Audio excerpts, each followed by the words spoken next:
Welcome back बच्चों हम लोगों ने हमारे थर्मोडायनेमिक्स के लास्ट लेक्चर के अंदर स्पॉन्टेनियस रिएक्शन की डायरेक्शन को डिसऑर्डर की टर्म में देखने की कोशिश की थी। तो हम आज के अपने इस लेक्चर के अंदर उसी को कंटिन्यू करेंगे in respect to atom, ion और मॉलिक्यूल्स, क्योंकि हम लोगों ने ये ऑलरेडी कवर कर चुके हैं कि स्पॉन्टेनियस रिएक्शन की डायरेक्शन को एनर्जी गवर्न नहीं करती है। तो हम लेट्स स्टार्ट आवर लेक्चर। तो in case of microscopic system हमें 6 पॉइंट्स का ध्यान रखना है। तो माइक्रोस्कोपिक सिस्टम कहते हैं like atoms, molecules, electron, protons, जिनको हम नॉर्मली ऑब्जर्व नहीं कर सकते और जो एक दूसरे के साथ एनर्जी एक्सचेंज करते हैं। तो हमारे जो 6 पॉइंट्स है वो क्या है? तो सबसे पहला पॉइंट क्या बच्चे कि when we deal with huge number of particles, statistical predictions are always more accurate for larger samples. अगर हमारे पास ज्यादा नंबर ऑफ एवोगैड्रो नंबर्स की बात हम करते हैं लाइक 10⁻23 मॉलिक्यूल्स, एटम्स, तो करें वहां पे जो हमें करेक्ट रिजल्ट मिलते हैं वो किससे मिलते हैं? हमारी स्टैटिस्टिकल प्रेडिक्शंस हमारी एक्यूरेट होती हैं। क्या हुआ देखो, अगर हमारे पास एक ये कंटेनर जिसके अंदर एंड ए है और बी एंड, अगर यहाँ पे इसके अंदर 5 मॉलिक्यूल हमने रख दिया तो हमारे पास जो पॉसिबिलिटी आएगी कि इन दोनों के एंड के ऊपर हम इनका प्रेशर मेजर करें, यहाँ पर कि इस एंड के ऊपर हम इंस्ट्रूमेंट कनेक्ट कर दे और दूसरे एंड पे भी हम इंस्ट्रूमेंट कनेक्ट कर दे और देखिए कि इनके ऊपर प्रेशर कितना इस एंड के ऊपर, इस वॉल्स के ऊपर। अगर केवल 5 ही पार्टिकल हो तो हमारे पास हाई प्रोबेबिलिटी होगी प्रेशर डिफरेंस ऑब्जर्व होने की इस ए और बी एंड के ऊपर, कि क्या पता है हमारे पास 5 के 5 पार्टिकल किसी ए एंड पे हो सकते हैं या बी पे। तो यहाँ पे ज्यादा पॉसिबिलिटी है प्रेशर डिफरेंस होने की इन दोनों एंड के ऊपर। लेकिन अगर हमने पार्टिकल्स इंक्रीज कर दिया से 1000, तो हमारे पास एक एंड पे 700 और दूसरे एंड पे 300, ऐसी पॉसिबिलिटी कम होगी कि, और नॉर्मली बीच में भी होंगे तो नियरली सेम होगी हमारे पास। तो कह रहा है कि जब अगर 1000 हमने मॉलिक्यूल्स बढ़ा दिए तो जो प्रोबेबिलिटी होगी वो स्मॉल हो जाएगी। यहाँ पे ज्यादा थी, यहाँ पे क्या हो जाएगी? एक्सट्रीमली स्मॉल प्रोबेबिलिटी, या हमारे पास जो प्रेशर डिफरेंस मिलेगा वो कैसा मिलेगा? Low pressure difference. लेकिन जैसे हमने 10⁻³ एटम्स या मॉलिक्यूल्स डाल दिए तो यहाँ पे 0 प्रेशर डिफरेंस मिलेगा। यहाँ पे कोई प्रोबेबिलिटी होगी नहीं किसकी कि यहाँ पे प्रेशर डिफरेंस मिले। दोनों एंड के ऊपर जो प्रेशर होगा वो क्या होगा? सेम होगा। तो हम स्टैटिस्टिकल के बारे में बात करते हैं। अगर ज्यादा हो गया तो एंड प्रेशर डिफरेंस, यानी कि एक साइड में हमारे एटम या मॉलिक्यूल्स आ जाए, ऐसा नहीं हो सकता, वो इक्वली डिस्ट्रीब्यूट हो जाएंगे। सेकंड क्या है? कह रहा है once reaction begins it proceed spontaneously. तो कह रहा है कि इसके लिए हमें कोई एक्सटर्नल एजेंट्स की भी रिक्वायरमेंट नहीं है। अगर एक रिएक्शन स्टार्ट हो गई, अगर वो स्पॉन्टेनियसली, क्योंकि हमने स्पॉन्टेनियस अभी रिएक्शन देखी, स्पॉन्टेनियस रिएक्शन क्या होगा हम उसी को स्टडी कर रहे थे हमारे पास। तो कह रहा है कि अगर स्पॉन्टेनियस अगर स्टार्ट हो गई तो 2 चीजें हो सकती हैं। कह रहा है कि जैसे इन केस ऑफ गैस, अगर हम गैस को एक्सपेंड करते हैं, गैस एक्सपेंड होगी इफ इट इज अलाउड। अगर हम उसको अलाउड ही नहीं करेंगे तो एक्सपेंड नहीं होगी, क्योंकि जो गैस का एक्सपेंशन होता है वो स्पॉन्टेनियस होता है कि अपने आप ही, उसको किसी एक्सटर्नल एजेंट की रिक्वायरमेंट नहीं है, आपको उसको एक्स्ट्रा वॉल्यूम देना पड़ेगा एक्सपेंशन होने के लिए। ऐसे ही अगर कोई रिएक्शन स्टार्ट हो गई है, अगर कोई रिएक्शन स्टार्ट हो गई तो क्या तो वो फिनिश्ड हो जाएगी या वो इक्विलिब्रियम रीच कर जाएगी। 2 पॉसिबिलिटी। तो कह रहे कि ऐसे ही अगर रिएक्शन स्टार्ट होगी तो क्या तो वो फिनिश हो जाएगी या इक्विलिब्रियम पे रीच।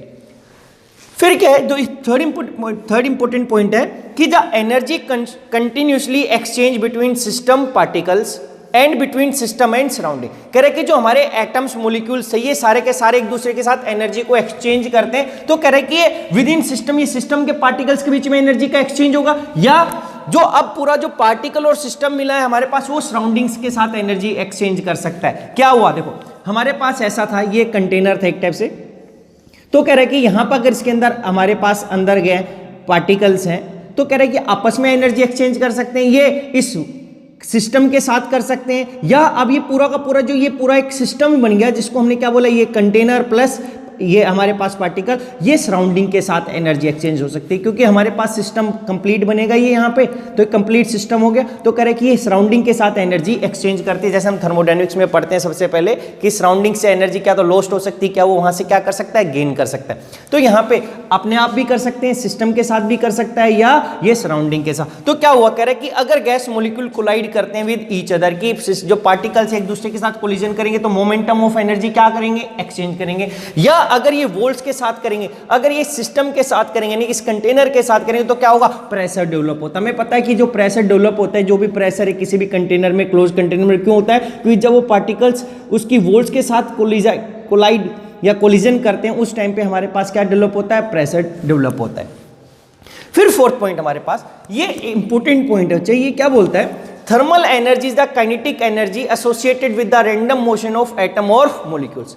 कह रहे कि हमारे पास जितने भी ये एटम पार्टिकल्स, जितने भी पार्टिकल्स थे, वेदर दे आर एटम और मॉलिक्यूल्स, ये कह रहे हैं कि इनकी जो थर्मल एनर्जी क्या होगी, वो क्या होगी, काइनेटिक एनर्जी। हमें पता है कि जितना ज्यादा टेम्परेचर होगा उतनी ज्यादा उनकी काइनेटिक एनर्जी हो जाएगी। ये एक दूसरे पे डिपेंडेंट करते हैं। कैसे? हमें पता है कि जो काइनेटिक एनर्जी होगी उसको हम ऐसा रिप्रेजेंट करते हैं हाफ mv², कि जितनी ज्यादा वेलोसिटी होगी उतनी ज्यादा काइनेटिक एनर्जी हो जाएगी। या अगर हम इसको टेम्परेचर के रिस्पेक्ट में करते हैं और हमें पता है कि जितना ज्यादा टेम्परेचर होता है उतनी ज्यादा वेलोसिटी होगी, उतनी ज्यादा उसकी काइनेटिक एनर्जी होगी, तो ये 3/2 kT। यहां पे जो k ये बोल्ट्जमैन कांस्टेंट है, ठीक है, ये टेम्परेचर था। तो क्या बोला हम लोगों ने कि जो थर्मल एनर्जी, अब जितना ज्यादा टेम्परेचर होगा हम बोलेंगे उसके पास उतनी थर्मल एनर्जी हो जाएगी। तो जितनी ज्यादा थर्मल एनर्जी, कह रहा है कि जो थर्मल एनर्जी वो काइनेटिक एनर्जी है जो एसोसिएट, जो मॉलिक्यूल्स के पास, यानी कि जो मॉलिक्यूल्स की काइनेटिक एनर्जी वो एसोसिएट होती है किससे, उसकी थर्मल एनर्जी। ज्यादा काइनेटिक एनर्जी होगी मॉलिक्यूल्स के पास, इसका मतलब वहां पे सिस्टम के पास ज्यादा थर्मल एनर्जी है। अब बोला क्या सेकंड पॉइंट, इसी में क्या बोला है, and the state of motion is quantize into energy state. कह रहे जो उसकी जो मोशन, जो स्टेट थी, जो मोशन, हमें पता है जितनी ज्यादा काइनेटिक एनर्जी होगी उतनी ज्यादा उसकी स्पीड होगी। तो कह रहे जो उसकी जो स्टेट ऑफ मोशन, जो मोशन है उसको हमने क्वांटाइज कर दिया एनर्जी स्टेट में, यानी कि अब उसके मोशन को हम एनर्जी स्टेट के टर्म्स में अगर हम रिप्रेजेंट कर सकते हैं, और उस अरेंजमेंट या उसको जब हम अरेंज करेंगे, रिप्रेजेंट करेंगे, तो which can be realized or arrange in huge number of different ways that are called micro states. देखो इस पॉइंट्स को जो हमने यहां से बोला, इसको एक आराम से समझते हैं एग्जांपल के साथ, तो समझ में आएगा कि ये क्या बोल रहा है। ये बोल रहा है कि जो हमारे पास एटम या मॉलिक्यूल्स थे उनकी अपनी एक स्पीड थी या मोशन था, उस मोशन को हमने क्या किया, एनर्जी स्टेट की फॉर्म में रिप्रेजेंट किया। उन मोशंस को ही हमने एनर्जी स्टेट की फॉर्म में रिप्रेजेंट किया। अब उस एनर्जी स्टेट्स की फॉर्म में हमने रिप्रेजेंट कर दिया। अब हम एनर्जी स्टेट्स में क्या करेंगे, मॉलिक्यूल्स को अरेंज करेंगे, और अब उन मॉलिक्यूल्स को हम डिफरेंट वे में अरेंज कर सकते हैं उन सभी एनर्जी लेवल्स में। तो जब एक पर्टिकुलर अरेंजमेंट होगी उन एनर्जी स्टेट में, उसको हम बोलते हैं माइक्रो स्टेट्स। ये बोला है। देखो अब एग्जांपल से समझते हैं। एक डिफरेंस होता है हमारे पास मैक्रोस्कोपिक सिस्टम में और माइक्रोस्कोपिक। ये माइक्रोस्कोपिक सिस्टम, इसको मॉलिक्यूल्स, एटम्स को हम देख नहीं सकते, लेकिन जैसे हमने कॉइन्स का एग्जांपल अभी डिस्कस किया था, तो जैसे हमने 4 कॉइन्स लिए थे, तो क्या हुआ, इन मैक्रोस्कोपिक सिस्टम में नो एनर्जी एक्सचेंज, ये एनर्जी को एक्सचेंज नहीं करते हैं। ये डिफरेंस होता है, ये माइक्रोस्कोपिक एनर्जी को एक्सचेंज कर लेते हैं। तो यहां पे हम सब कुछ एनर्जी के बेस पे एक्सप्लेन करते हैं। वी एक्सप्लेन एवरीथिंग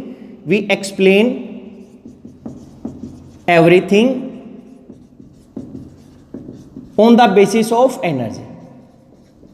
यहां पर हम एनर्जी के बेस पे करेंगे, लेकिन यहां पे एनर्जी के बेस पे नहीं कर सकते क्योंकि ये एनर्जी का एक्सचेंज नहीं करते। तो क्या वो देखा था हम लोगों ने कि इस 4 कॉइन्स के केस में हमारे पास 5 मैक्रो स्टेट हो सकती थी, या 0 हेड आए, या 1 हेड आ जाए, 2 हेड आ जाए, 3 हेड आ जाए, 4 हेड आ जाए।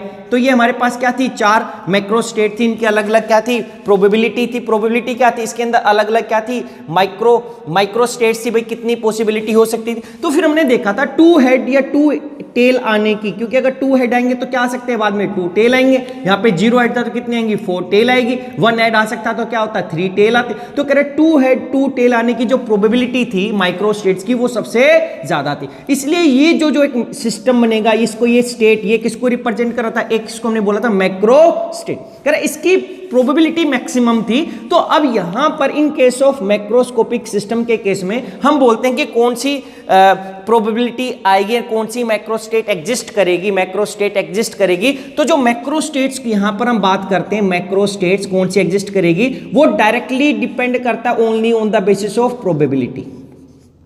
यहां पे इन केस ऑफ, देखो बच्चे, मैक्रोस्कोपिक सिस्टम्स के केस में हम सब कुछ प्रोबेबिलिटी के केस पे एक्सप्लेन करते हैं। और प्रोबेबिलिटी किसकी, प्रोबेबिलिटी माइक्रोस्टेट्स की, कि जिस मैक्रो स्टेट के अंदर मैक्सिमम उसकी प्रोबेबिलिटी ज्यादा होगी, किसकी प्रोबेबिलिटी, जिसके अंदर मैक्सिमम क्या हो, माइक्रो स्टेट्स हो। ऐसी मैक्रो स्टेट जिसमें मैक्सिमम माइक्रो स्टेट्स होंगी। और अभी हम डिस्कस कर चुके थे अभी इससे पहले कि माइक्रो स्टेट्स कैसा था, कि भाई कोई भी अरेंजमेंट था, जब जैसे हमने 2 हेड बोला तो कोई भी ए कोइन भी आ सकता है, बी भी आ सकता है, तो वो एक हो गया। अगर एक बार ए कोइन आ जाए, एक बार सी कोइन, तो दूसरी माइक्रो स्टेट। एक बार फर्स्ट कोइन आ जाए, एक बार फोर्थ कोइन हेड आ जाए, तो एक आएंगे तो 2 ही हेड। लेकिन जब हम देखेंगे कौन कौन सा आ रहा है, तो एक क्या होंगी, माइक्रो स्टेट्स कहलाएंगे हमारे पास। तो कह रहे जिसमें ज्यादा माइक्रो स्टेट्स, उसकी उस स्टेट की वो स्टेट या जो मैक्रो स्टेट होगी उसकी प्रोबेबिलिटी क्या होगी, ज्यादा। तो हम सब कुछ यहां पर प्रोबेबिलिटी के बेस पे क्या करते हैं, एक्सप्लेन। लेकिन हम यहां पर मैक्रोस्कोपिक सिस्टम की बात नहीं करते, हम किसकी बात करते हैं, माइक्रोस्कोपिक सिस्टम्स की बात करते हैं थर्मोडायनेमिक्स में। तो यहां पर क्या बोला बच्चे, देखो कि यहां पर जो मॉलिक्यूल्स है वो क्या कर सकते हैं, एनर्जी को एक्सचेंज कर सकते हैं, एनर्जी एक्सचेंज कर सकते हैं एक दूसरे के साथ भी, वोल्स के साथ भी और सराउंडिंग के साथ भी। तो क्या हुआ, जो एनर्जी थी मॉलिक्यूल्स की वो सेम भी हो सकती है, डिफरेंट। अगर हमारे पास मान लिए 10 मॉलिक्यूल्स थे तो बोले कि 5 की जो स्पीड थी मेरे पास, उनके पास 5 के पास 2 जूल एनर्जी है, 2 जूल एनर्जी, एक के पास 2 जूल एनर्जी, दूसरे के पास भी 2 जूल एनर्जी है, यानी कि 5 के पास 2-2 जूल एनर्जी है। तो क्या हुआ, तो उनकी एनर्जी सेम हो गई। उस सेम एनर्जी वालों को मैं बोल सकता हूं वो सेम एनर्जी स्टेट में है या सेम एनर्जी लेवल्स में है, या बोल सकते हैं सेम क्वांटम लेवल्स में। तो जिसकी भी एनर्जी सेम हम बोल सकते हैं वो एक सेम किसमें, एनर्जी लेवल्स में। लेकिन मान लिया 5 की एनर्जी 2 जूल थी और 5 की एनर्जी 10 जूल है, तो बोला कि जिनकी एनर्जी 10 जूल है वो एक पर्टिकुलर एनर्जी लेवल में, क्योंकि हमें पता था कि जो एनर्जी होगी वो क्वांटाइज्ड होगी, ये तो जूल की फॉर्म है, या मैं बोलूंगा in the form of quanta. या मैंने बोला कि एक की एनर्जी h म्यू एक क्वांटा है, दूसरे के पास भी इलेक्ट्रॉन ही बात कर लेते हैं 2 h म्यू एक क्वांटा है, तीसरे के पास भी एक क्वांटा, तो ये एक ही एनर्जी थी, ये बी वाले की, ये सी वाले की।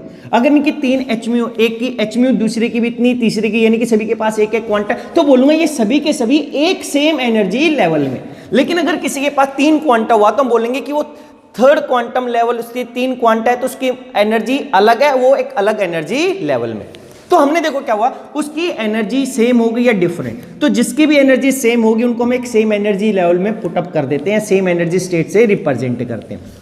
तो क्या बोला, यही जो पॉइंट बोल रहा है, तो क्या we can represent their motion in terms of energy level, यानी कि उनके जो मोशन है हम उनको किस में रिप्रेजेंट कर रहे हैं, इन terms of energy level. And अब एनर्जी लेवल्स में हमने रिप्रेजेंट कर दिया, हमने एनर्जी लेवल बना दिया, लाइक 1 h म्यू ये एक एनर्जी लेवल है जिसके अंदर जो भी एटम आएगा, जो मॉलिक्यूल्स आएंगे उनकी एनर्जी 1 क्वांटा हो सकती है। ये एक एनर्जी लेवल है, हाई एनर्जी लेवल, इससे ज्यादा है, जिसकी एनर्जी 2 h यानी कि 2 क्वांटा वाले, इनकी इस एनर्जी लेवल की जो एनर्जी और 2 क्वांटा, इसमें जो भी एटम या मॉलिक्यूल्स आएंगे उनकी एनर्जी 2 क्वांटा होनी चाहिए। फिर ये 3 h म्यू एनर्जी लेवल है। तो क्या बोला कि हम उनके मोशन को किस में रिप्रेजेंट कर सकते हैं, एनर्जी लेवल में। अब इस एनर्जी लेवल्स में, अब now we can arrange molecule in these energy levels. अब हम जितने भी मॉलिक्यूल्स थे हमारे पास उन सबको इन एनर्जी लेवल्स में क्या करेंगे, रिप्रेजेंट करेंगे। And a particular arrangement is called microstate. और उस टाइम पे जो पर्टिकुलर अरेंजमेंट होगी उसको हम बोलेंगे माइक्रोस्टेट्स। यही हमने यहां पे बोला हुआ है। देखो कैसे, मान लिया कि हमारे पास 3 मॉलिक्यूल से ए बी सी। अब क्या हुआ कि अब वो मॉलिक्यूल्स क्या करते हैं, रेस्ट पे नहीं होते, एक दूसरे जैसे मूवमेंट में हमारे पास एक दूसरे के साथ कोलिजन भी करते हैं। तो क्या हुआ, एक पर्टिकुलर इंस्टेंट के ऊपर ए और सी की एनर्जी की थी 1 क्वांटा थी और बी की एनर्जी कितनी थी 2 क्वांटा, ऐसा था। अब क्या हुआ बाई चांस कि बी ने ए के साथ कोलिजन किया और उसने क्या किया, अगर ये अब एक अरेंजमेंट होगी, देखो हमने क्या किया, उनकी मोशन स्पीड का था, जो फर्स्ट पॉइंट था हमने, जो अभी मॉलिक्यूल्स की कुछ मोशन था, मोशन का मतलब उनकी एनर्जी के ऊपर डिपेंड करेगा, जितनी ज्यादा एनर्जी उतनी ज्यादा उनकी स्पीड होगी। तो अभी कम एनर्जी इसका मोशन कम, इसकी जो स्पीड होगी वो कम होगी, इसकी एनर्जी ज्यादा, इसकी जो काइनेटिक एनर्जी ज्यादा होगी तो इसकी जो स्पीड होगी वो कैसी होगी, ज्यादा। तो हमने इनको अरेंज कर दिया, ये कम एनर्जी लेवल की कम एनर्जी, ये ज्यादा मोशन की एनर्जी ज्यादा, ये सबसे ज्यादा, इसमें कोई नहीं था। तो अब एक पर्टिकुलर इन एनर्जी लेवल्स में हमने अरेंज कर दिया, यानी कि ए और सी फर्स्ट में आ रहा है, बी इसमें आ रहा है, इस एनर्जी लेवल में कोई भी मॉलिक्यूल्स एग्जिस्ट नहीं कर रहा है। तो ये पर्टिकुलर अरेंजमेंट हो गई किसकी, एटम्स या मॉलिक्यूल्स की। तो इसको हम बोलते हैं एक microstate. This is called one microstate, कि हमने अरेंजमेंट कर दिया मॉलिक्यूल्स का एक पर्टिकुलर एनर्जी लेवल्स में, तो ये माइक्रोस्टेट। लेकिन ऐसा हुआ कि बी वाला ए के साथ कोलिजन करे और अपनी एनर्जीज को ट्रांसफर कर दे। अगर करेगा तो इसकी एनर्जी कम हो जाएगी, इसकी 1 होगी, इसकी कितनी होगी 2।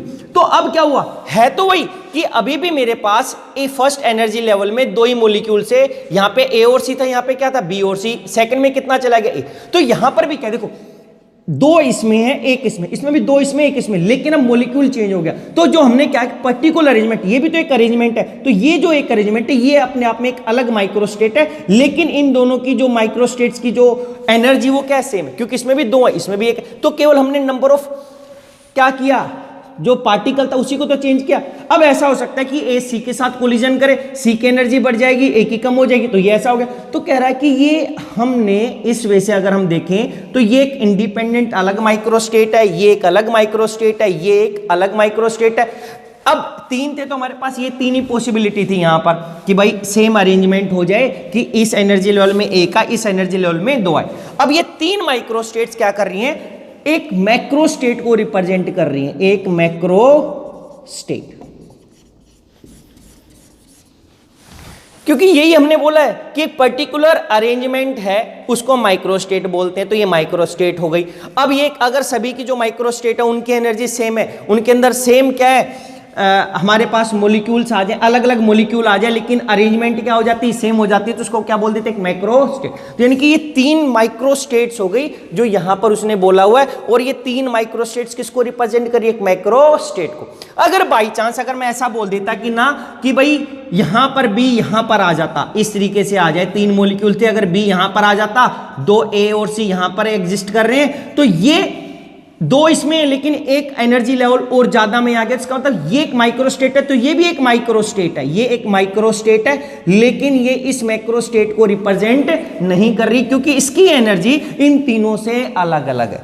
क्योंकि अगर इसकी टोटल एनर्जी देखता तो यहां पे टोटल एनर्जी कितनी थी, 3, इसमें भी टोटल एनर्जी कितनी थी, 3, इसमें टोटल एनर्जी कितनी थी, 3। तो कह रहे कि वो माइक्रोस्टेट्स जिसके अंदर सभी की एनर्जी क्या हो जाए, सेम हो जाए, यानी कि माइक्रोस्टेट्स की एनर्जी सेम है, डिफरेंट माइक्रोस्टेट्स है लेकिन उनकी एनर्जी सेम है, एनर्जी सेम है, energy same but different arrangement, but different arrangement, वो किसको रिप्रेजेंट करती हैं, वो बनाती हैं एक मैक्रोस्टेट। और जिसमें अंदर जितनी ज्यादा डिफरेंट अरेंजमेंट हो जाएंगी उतनी ज्यादा माइक्रोस्टेट एग्जिस्ट करेंगी और उतनी ही ज्यादा प्रोबेबिलिटी हो जाती है हमारी किसी भी पर्टिकुलर मैक्रोस्टेट के एग्जिस्ट करने की। लेकिन इस केस में अगर देखा तो इसमें अरेंजमेंट डिफरेंट है, इनसे डिफरेंट, और इसकी एनर्जी भी डिफरेंट है क्योंकि यहाँ पे टोटल 3 था, यहाँ पर इसकी 3 था और यहाँ पर 1 था, तो टोटल यहाँ पे कितना हो जाता, 4 hν हो जाता, तो एनर्जी भी डिफरेंट हो गई।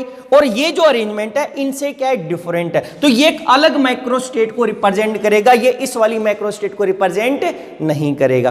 तो फोर्थ पॉइंट बच्चे हम लोगों ने क्या सीखा कि यहां पर मॉलिक्यूल्स की जब हम बात करते हैं तो एनर्जी को एक्सचेंज करते हैं, तो जो उनका जो मोशन होता है उनको हम एनर्जी स्टेट की टर्म्स में लिखते हैं, उनकी एनर्जी को, और उस एनर्जी स्टेट के अंदर मॉलिक्यूल्स को अरेंज करते हैं।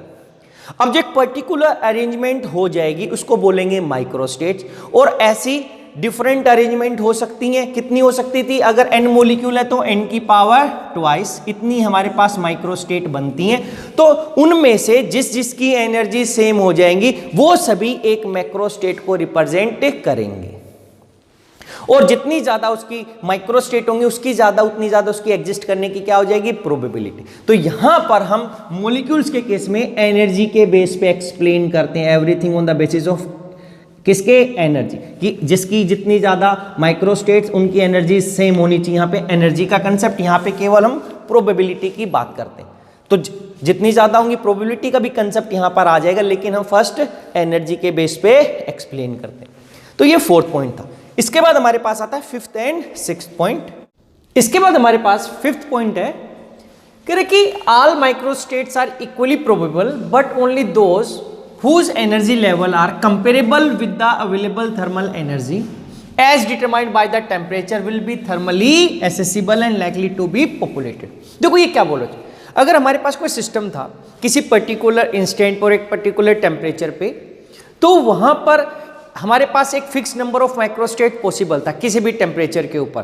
तो कह रहा है जितनी भी माइक्रोस्टेट्स हमारी पॉसिबल थी वो सभी की सभी क्या थी, इक्वली प्रोबेबल थी, क्योंकि सभी माइक्रोस्टेट्स की होने की जो प्रोबेबिलिटी वो 1 है, सभी इक्वली प्रोबेबल होती हैं। लेकिन एक टाइम पे एक पर्टिकुलर टेम्परेचर पे सभी माइक्रोस्टेट्स में मॉलिक्यूल प्रेजेंट हो, ऐसा पॉसिबल नहीं है। वो डिपेंड करेगा कि वो टेम्परेचर कैसा है वहां पर, या वहां पे टोटल एनर्जी कैसी है। तो कह रहे कि एक सिस्टम के लिए अगर हमने बोला एक particular number of microstates exist करती हैं, तो सभी की सभी एसेसिबल नहीं होती, यानी कि सभी के अंदर मॉलिक्यूल्स प्रेजेंट नहीं होते। केवल उन माइक्रोस्टेट्स के अंदर मॉलिक्यूल्स होना फेवर करेंगे या प्रेजेंट होंगे जिस माइक्रोस्टेट्स की एनर्जी कंपेरेबल होगी या नियरली इक्वल होगी किसके, अवेलेबल थर्मल एनर्जी। जो ये थर्मल एनर्जी किस पे डिपेंड करती है? टेम्परेचर पे। तो एक पर्टिकुलर टेम्परेचर पे एक पर्टिकुलर हमारे पास टोटल एनर्जी होगी। तो कह रहे कि अगर वो एनर्जी जो थर्मल एनर्जी है वो कंपेरेबल होगी किसके? एनर्जी ऑफ माइक्रोस्टेट्स के। और कुछ ऐसी माइक्रोस्टेट्स है जिसकी एनर्जी इक्वल है नियरली अवेलेबल थर्मल एनर्जी के, तो उन्हीं में मॉलिक्यूल्स प्रेजेंट होंगे। जिन माइक्रोस्टेट्स की एनर्जी ज़्यादा है वहाँ पे मॉलिक्यूल्स प्रेजेंट नहीं होंगे। इसको हम एग्जाम्पल से समझते हैं। देखो बच्चे क्या बोला है, हम नॉर्मली पढ़ते हैं कि हमारे पास एनर्जी लेवल एग्जिस्ट करते हैं। तो ये ग्राउंड स्टेट बोला, ये ग्राउंड एनर्जी लेवल बोल दिया हम लोगों ने, इसमें लोवेस्ट एनर्जी है। फिर हम जैसे जैसे एनर्जी लेवल्स इंक्रीज होते हैं इन सभी की एनर्जी क्या हो गई? इंक्रीज हो गई। तो नॉर्मली लोअर टेम्परेचर पे जो मॉलिक्यूल्स होते हैं उनकी एनर्जी कम होगी, क्योंकि अभी हमने देखा कि अगर टेम्परेचर कम है तो हमारी काइनेटिक एनर्जी भी कम होगी, उनकी वेलोसिटी उनकी स्पीड क्या होगी? कम होती है लोअर टेम्परेचर पे। तो अब लोअर टेम्परेचर हुआ तो जो मॉलिक्यूल्स हैं वो लोअर एनर्जी लेवल्स में रहना क्या करेंगे? फेवर करेंगे। वो इस लेवल में प्रेजेंट नहीं हो सकते कभी भी।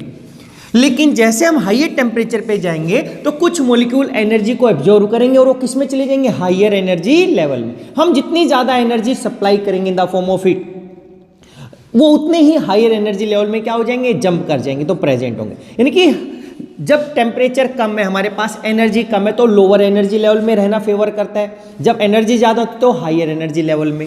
ऐसा हम सभी स्पेक्ट्रोस्कोपी में पढ़ते हैं। अगर हम यूवी की बात करें, यूवी स्पेक्ट्रोस्कोपी की, रमन की, वाइब्रेशनल, रोटेशनल, हम कोऑर्डिनेशन केमिस्ट्री में बात करते हैं। हम ऐसे ही हम हमारी एटॉमिक स्ट्रक्चर के अंदर बात करते हैं कि नॉर्मली ये अगर हमारे पास न्यूक्लियस है, ये हमारे पास सेल्स हो गए, और हमने बोला कि हमारा आउटर मोस्ट इलेक्ट्रॉन यहाँ पर, इसमें ये न्यूक्लियस हो गया। इस तरीके से अगर आउटर मोस्ट इलेक्ट्रॉन यहाँ पर है तो हम उसको एक्साइट करवा सकते हैं। कैसे? कि हम उसको इतनी एनर्जी दें ताकि ये इस लेवल में चला जाए। तो हम इतनी एनर्जी सप्लाई करेंगे जो इन दोनों सेल्स के बीच का डिफरेंस है, तो ये एक्साइट होकर हाइयर एनर्जी लेवल में चला जाएगा। तो हमें हाइयर के लिए उसको ज़्यादा एनर्जी चाहिए, वो ज़्यादा एनर्जी हमें क्या करनी पड़ेगी? सप्लाई। तो जिस मॉलिक्यूल के पास जितनी एनर्जी होगी वो उसी एनर्जी लेवल में रहना फेवर करेगा, वो ऊपर वाले में नहीं जा सकता। तो कह रहा है कि देखो एक पर्टिकुलर टेम्परेचर पे बहुत ज़्यादा एक हमारे पास एक सिस्टम के लिए माइक्रोस्टेट्स एग्जिस्ट करेंगी। अब क्या बोला कि but at a particular temperature some microstates are accessible while some are not. तो जितनी भी माइक्रोस्टेट्स एग्जिस्ट कर सकती थी उसकी, वो सारी की सारी एक टेम्परेचर पे नहीं हो सकती। हाइयर टेम्परेचर पे हाइयर एनर्जी वालों में रहेगा, क्योंकि एसेस तो सभी हो सकती हैं। मान लो कि हमारे पास ये मॉलिक्यूल थे 4, इनको रब कर देते हैं अभी।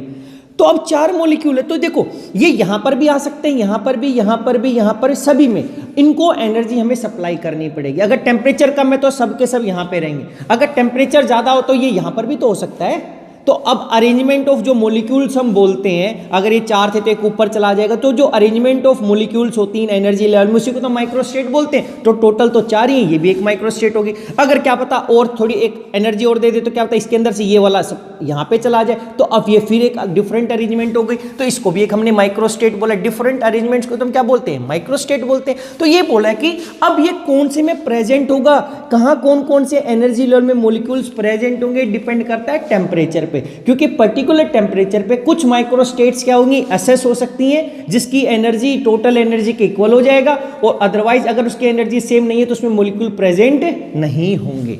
ये बोलने का मीन। देखो अब एग्जांपल से समझते हैं बच्चे।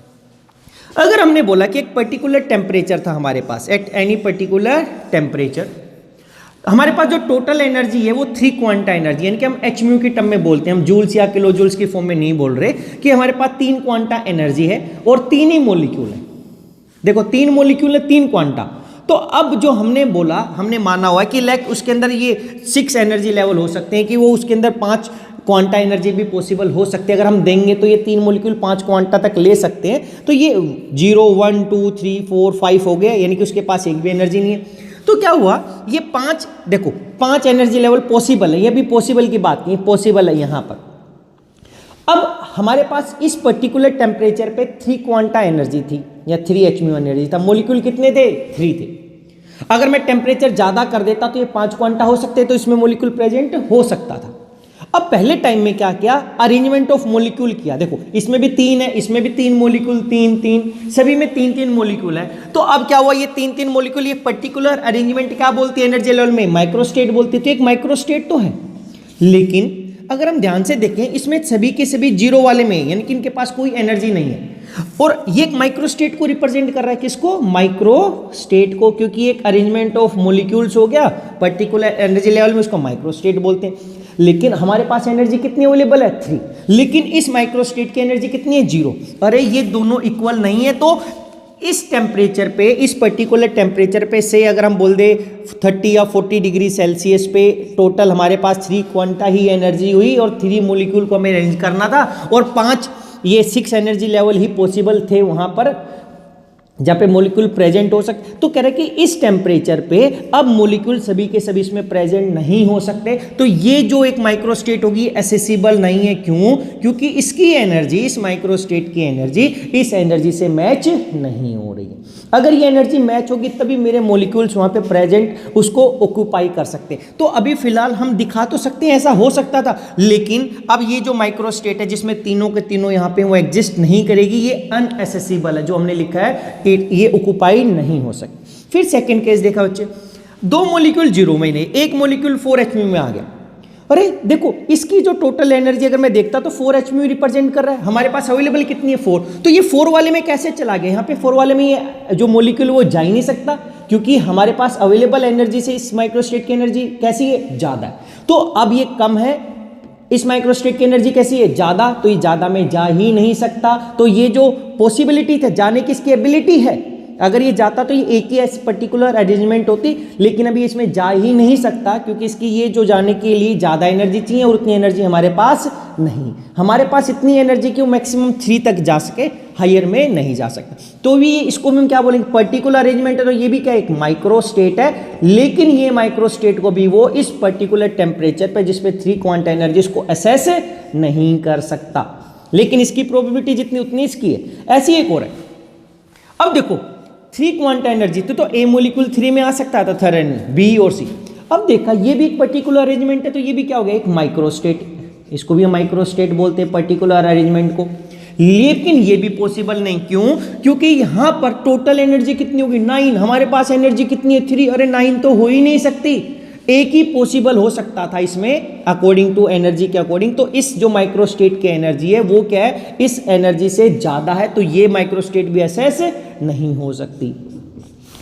अगर ऐसा किया तो क्या हुआ? हमारे पास 3, 3, 6 और 2, 8। यहां पर 8 क्वांटा एनर्जी है, मॉलिक्यूल तो 3 ही है, लेकिन 8 क्वांटा एनर्जी है इस माइक्रोस्टेट की। तो ये भी एक पर्टिकुलर अरेंजमेंट है, ये भी क्या हो गया? एक माइक्रोस्टेट। ये माइक्रोस्टेट भी यहां पर क्या नहीं हो सकती बच्चे? एसेस नहीं हो सकती। एग्जिस्ट करेगी लेकिन इसको हम एसेस नहीं कर सकते, क्योंकि भाई यहाँ पे 2 नहीं हो सकते। हमारी इसकी एनर्जी अगर जब इस एनर्जी के साथ मैच करेगी तब मॉलिक्यूल वहाँ पे रहना फेवर करेंगे। ये पॉइंट बोलता है एक पर्टिकुलर टेम्परेचर पे। अगर मैं टेम्परेचर ज़्यादा कर दूं और यहाँ पे जो मेरी एनर्जी है वो कितनी हो जाए? 8 क्वांटा हो जाए, तो 3 और 3 6 और 2 8। तो अब ऐसा हो सकता है, तो कभी एक बार बी इधर हो, सी ऊपर आ सकता था, ए नीचे, फिर मेरा एक बार बी नीचे आ सकता था, या एक बार मेरा ए नीचे आ जाए। तो ये अलग अलग अरेंजमेंट हो सकती थी उसकी, अरेंजमेंट ऑफ मॉलिक्यूल्स, लेकिन अब पर्टिकुलर इस टेम्परेचर पे तो पॉसिबल नहीं।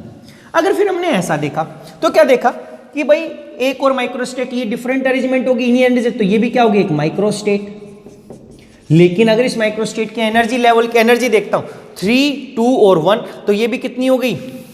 अरे ये टोटल 3, ये 3 एनर्जी लेवल, इसके पास 3 क्वांटा एनर्जी है, ये इस एनर्जी लेवल में है, इसका मतलब इसके पास 2 क्वांटा एनर्जी है, ये इस लेवल में इसके पास 1। अरे 3 और 3 टोटल क्या हो गया? 6। अरे एनर्जी तो 3, तो 6 कैसे हो सकती है? इसका मतलब इस ये माइक्रोस्टेट भी इस पर्टिकुलर टेम्परेचर पे एसेस नहीं हो सकती।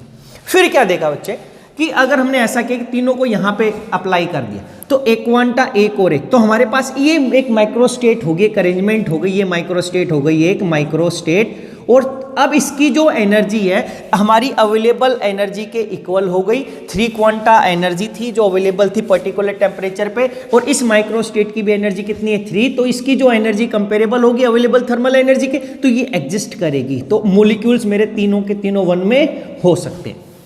फिर क्या देखा, क्या पता एक मॉलिक्यूल हमारा इसमें आ जाए सेकेंड एनर्जी लेवल में, एक मॉलिक्यूल यहाँ पर और एक मॉलिक्यूल यहाँ पे, इसकी तो 0 है। 0 का मतलब क्या हो गया कि हमें पता है ये मॉलिक्यूल्स अगर गैस है तो ये क्या करे? रैंडम मोशन में है। तो ऐसा हुआ कि मॉलिक्यूल ने एक बी सी के साथ स्ट्राइक किया या ए ने सी के साथ स्ट्राइक किया, सी ने ए के साथ कोलिजन किया, अगर सी ने कोलिजन किया तो इसने अपनी सारी की सारी एनर्जी इसको ट्रांसफर कर दी, तो इसको ट्रांसफर कर दी तो इसकी एनर्जी तो ऊपर हो जाएगी, एनर्जी इंक्रीज, और इसकी एनर्जी क्या बोला उस इंस्टेंट के लिए पर्टिकुलर टाइम पे हमने बोला कि जीरो हो गई। अगर गैस मॉलिक्यूल बोलते हैं बहुत ज़्यादा मॉलिक्यूल हमेशा कोलिजन चलते रहते हैं, तो अगर किसी की एनर्जी जीरो बनेगी तो इंस्टेंट के लिए बनेगी, इतने में दूसरा मॉलिक्यूल कोलाइड करेगा, उसकी एनर्जी ट्रांसफर हो जाएगा, क्योंकि हमें पता है कोलिजन्स होते हैं मॉलिक्यूल्स के बीच में और ट्रांसफर ऑफ मोमेंटम और काइनेटिक एनर्जी होता है। तो जब सी ने कोलिजन किया तो इसने अपनी एनर्जी ए को ट्रांसफर की, तो ए की ज़्यादा हो गई, सी की कम, तो ये सी की यहाँ पे हमने बोला कि उस इंस्टेंट के लिए क्या जीरो। तो अब ये अरेंजमेंट हो गई, और एक अरेंजमेंट होगी तो ये भी क्या होगा, एक माइक्रोस्टेट को रिप्रेजेंट करेगा, ए की 2 1 और 0, टोटल कितना 3, तो ये 3 और ये 3, तो भाई ये एडजस्ट करेगी। अब क्या हुआ बच्चे, देखो ये एक पर्टिकुलर अरेंजमेंट थी जिसकी एनर्जी कंपेरेबल था, लेकिन इसके अंदर ऐसा भी तो हो सकता था, क्या पता अब ये बी ए को कोलिजन करे या ए बी को, और ए अपनी एनर्जी बी को ट्रांसफर करे तो बी की एनर्जी ज्यादा हो जाएगी, ए की एनर्जी कम हो जाएगी। तो जब ए बी सी हमने लिखा तो मैं ऐसा भी लिख सकता हूं ना, ये ए बी सी, ए ऊपर ही रहता, बी सी को ट्रांसफर कर देता, तो मेरे पास टोटल कितनी पॉसिबिलिटी हो सकती थी, एक बार ये एक पर्टिकुलर अरेंजमेंट था ए बी सी, एक बार बी ऊपर आ जाए, ए नीचे, एक बार सी ऊपर आ जाए, यहाँ पे सी और ऊपर आ जाए, तो टोटल कितनी हो सकती है, 6 अरेंजमेंट हो सकती है। तो देखो, तो यहां पर इस टाइप के अंदर अगर हम देखें तो ये 6 माइक्रोस्टेट्स एग्जिस्ट करेंगी जिनकी एनर्जी सभी की 3 क्वांटा है। इन सभी की जो हम एनर्जी की बात करते हैं, इन 6 की 6 माइक्रोस्टेट की एनर्जी कितनी है, 3 क्वांटा, और हमारी अवेलेबल एनर्जी भी कितनी है, 3 क्वांटा। तो अब मॉलिक्यूल, अब ये जो 6 की 6 इसमें भी 3 3 3, तो जो माइक्रोस्टेट्स की एनर्जी सेम होती है वो सभी की सभी क्या बनाती है, मैक्रोस्टेट, यानी कि एक एनर्जी लेवल हम रिप्रेजेंट कर देते हैं। तो इसलिए लिखा हुआ है 6 माइक्रोस्टेट्स, यानी कि ऐसी एक पर्टिकुलर अरेंजमेंट है, दूसरी अरेंजमेंट में मॉलिक्यूल चेंज हो जाएगा लेकिन उसकी एनर्जी और इस वाले की एनर्जी क्या रहेगी, सेम रहेगी। तो यहां पर इसकी एनर्जी और इसकी एनर्जी इस अरेंजमेंट की सेम है, एनर्जी इनकी सेम है, ऐसे इन दोनों की सेम है, तो इन सभी की आपस में एनर्जी सेम है 3 क्वांटा, और जो अरेंजमेंट है वो भी सेम है, लेकिन मॉलिक्यूल चेंज हो गई, पोजीशन बदल ली उन्होंने अपनी एनर्जी लेवल्स की।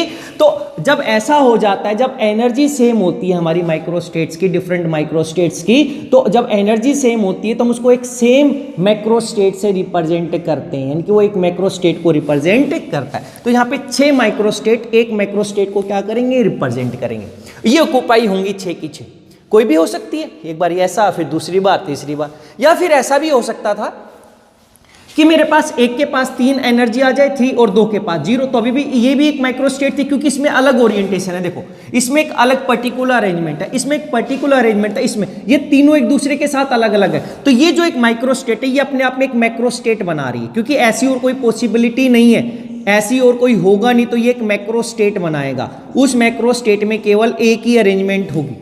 ये जो 6 माइक्रोस्टेट हैं ये एक मैक्रोस्टेट बनाएंगे बच्चे, ये क्या बनाएंगे, एक मैक्रोस्टेट या एक पर्टिकुलर स्टेट जिसके अंदर कितनी होंगी, 6 माइक्रोस्टेट एग्जिस्ट करेंगी जिनकी एनर्जी आपस में सेम होगी। तो इस माइक्रोस्टेट में सभी ऐसा ही क्या होगा, एक पर्टिकुलर, इसकी अरेंजमेंट इनसे डिफरेंट है, तो अब क्या होगा, ऐसे 3 अरेंजमेंट हो सकती हैं अलग अलग। एक बार ए ऊपर है, बी नीचे है, तो एक बार बी ऊपर चला जाएगा, एक बार सी, तो 3 हो सकती है। लेकिन इन तीनों की एनर्जी एक दूसरे के साथ क्या होंगी, सेम होंगी। जब तीनों के साथ सेम है तो ये पर्टिकुलर एक अरेंजमेंट है, और ये 3 के 3 माइक्रोस्टेट्स को हम क्या बोलेंगे, क्या बना रहा है, एक मैक्रोस्टेट बना रहा है। तो इस पर्टिकुलर टेम्परेचर पे बच्चे हमारे पास अगर हम टोटल और भी ज्यादा माइक्रोस्टेट बनाए, तो अगर हमने देखा 6 यहां पर, 3 यहां पर और 1 यहां पे, टोटल 10 माइक्रोस्टेट ही ऐसी हैं जो कि थर्मली एसेसिबल हैं। बाकी ये थर्मली एसेसिबल इस पर्टिकुलर टेम्परेचर पे तो नहीं है। ये ऐसा हो सकता था जब इसके पास 4 5 10 क्वांटा एनर्जी होती, तो अगर ये ऐसा होता तो इसके लिए इसके पास 4 क्वांटा एनर्जी होनी चाहिए थी, फिर ये एसेसिबल हो सकती थी। लेकिन इस टेम्परेचर पे तो केवल इंडिया, अगर हमने बोला कि ये अगर एग्जिस्ट कर सकती हैं तो केवल उसके अंदर से क्या होंगे, जितने भी एग्जिस्ट करेंगे हमारे पास माइक्रोस्टेट, उनके अंदर से केवल एनर्जी के बेस पे हम एक्सप्लेन करते हैं। तो एनर्जी के बेस पे 6 3 और 1 4, ये 10 माइक्रोस्टेट ही थर्मली क्या होंगी, एसेसिबल होंगी, और इन्हीं में मॉलिक्यूल्स प्रेजेंट होंगे। ये ऐसा हो सकता था। अब क्या हुआ, इनमें से भी कौन सी ज्यादा होगी, अगर हम बोले अब इसमें से कौन सी एक स्टेट एग्जिस्ट करेगी जिसकी प्रोबेबिलिटी एग्जिस्ट करने की ज्यादा है, तो ये वाली करेगी। ये मैक्रोस्टेट अगर मॉलिक्यूल रहना फेवर करें तो इस मैक्रोस्टेट में रहना फेवर करेंगे, क्योंकि गैस के केस में जब हम मॉलिक्यूल्स या आइटम्स की बात करते हैं, हम एक ही स्टेट की बात करते हैं जिसकी प्रोबेबिलिटी ज़्यादा है। तो इन तीनों में से एनर्जी के बेस पे इसकी प्रोबेबिलिटी सबसे ज़्यादा है, इसकी 60%, ये 30% और ये केवल 10% है। तो इसमें मॉलिक्यूल इस वजह से रहना फेवर करेंगे, क्योंकि हमें पता है वही माइक्रोस्टेट एग्जिस्ट करना फेवर करती है जिसके अंदर माइक्रोस्टेट्स क्या होती हैं, ज़्यादा होती हैं। और ये क्या हुआ देखो, और ये एक दूसरे के साथ एनर्जी एक्सचेंज कर सकती हैं। एक पर्टिकुलर इंस्टेंट पे ऐसा था, फिर ए इसको कोलाइड करके अपनी एनर्जी ट्रांसफर करता तो ये माइक्रोस्टेट एग्जिस्ट कर सकती थी, अगर फिर एनर्जी एक्सचेंज कर ले तो ये वाली एग्जिस्ट कर सकती। तो यानी कि वो एक दूसरी स्टेट एग्जिस्ट कर सकती हैं जब वो एक दूसरे के साथ एनर्जी क्या करें, शेयर कर सकती हैं।